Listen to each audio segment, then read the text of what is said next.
Hello साथियों, स्वागत है आपका अपने YouTube channel Rahul Kaushik maths classes में।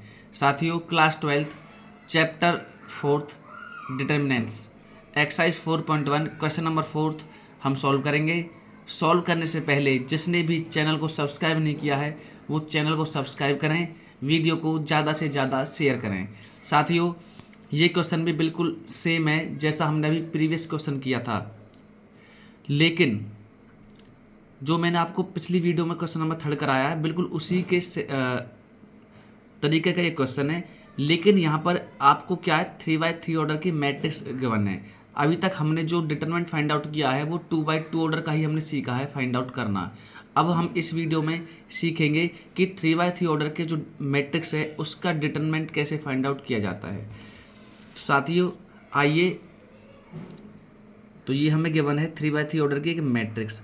ध्यान रखना, जब भी हमें डिटरमिनेंट फाइंड आउट करना है 3/3 ऑर्डर की मैट्रिक्स का, तो आप किसी भी रो किसी भी कॉलम के जरिए आप उसकी वैल्यू फाइंड आउट कर सकते हैं। और साथियों, कैलकुलेशन को इजी करने के लिए आपको मैं बता देता हूँ, जिस भी रो या जिस भी कॉलम में सबसे ज़्यादा जीरो हों, जिस भी रो या जिस भी कॉलम में ज़्यादा जीरो हों, आप उसी के अलोंग वैल्यू फाइंड आउट करना। क्यों? क्योंकि इसमें आपकी कैलकुलेशन आसान हो जाएगी।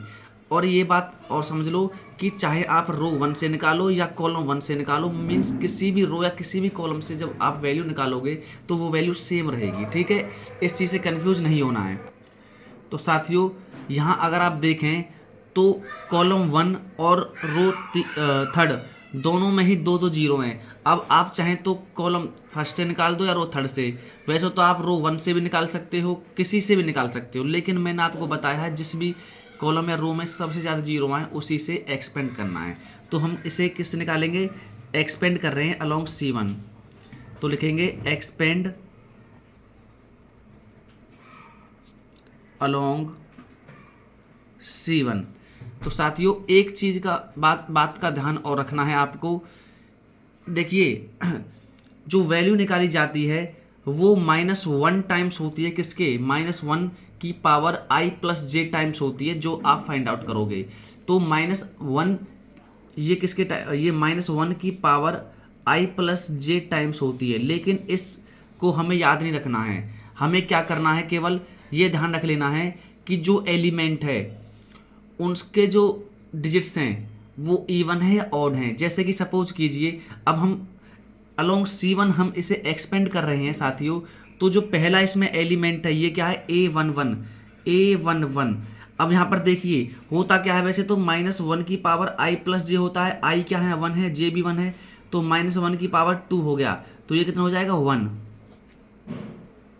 तो साथियों, ये मैंने आपको समझाने के लिए किया है। हमेशा क्या होता है, जब भी वैल्यू फाइंड आउट करोगे प्रत्येक एलिमेंट से आप, तो -1 की पावर i प्लस जे से मल्टीप्लाई करना होता है।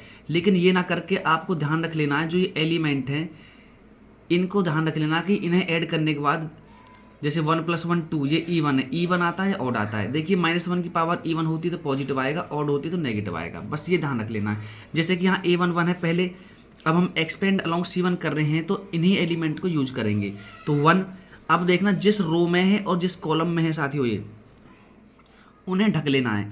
तो फर्स्ट रो, ये फर्स्ट कॉलम में ढकने के बाद साथियों ये बचा केवल, ये एक 2/2 ऑर्डर का बन गया। और उसके लिए तरीका आपको पता है, इसकी मल्टीप्लाई से करेंगे तो 4 × 4, बीच में साइन माइनस का, 0 × 2, 0 × 2 0। ठीक है, अब साथियों ये आ गया। अब उसके बाद देखिए A11 है, ये क्या है?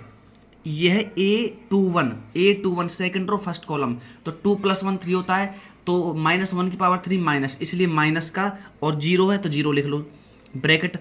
अब इसे देखिए किस रो में है? Second row and first column. Second row first column के बाद 0 1 0 4 बचा। इन दोनों को 0 की मल्टीप्लाई 4 से करने पर साथियों 0, बीच में साइन माइनस का, 0 की मल्टीप्लाई 1 से करने पर साथियों 0। ये बात क्लियर है। अब उसके बाद ये देखिए ये कितना है? A31। तो A31 3 + 1 4, -1 की पावर 4 क्या होता है? पॉजिटिव, तो ये प्लस का आएगा इसलिए 0। तो थर्ड रो फर्स्ट कॉलम को ढकेंगे साथियों, तो ये बचा केवल, तो 2 की मल्टीप्लाई 0 से करने पर 0, -1 की मल्टीप्लाई 1 से करने पर 1।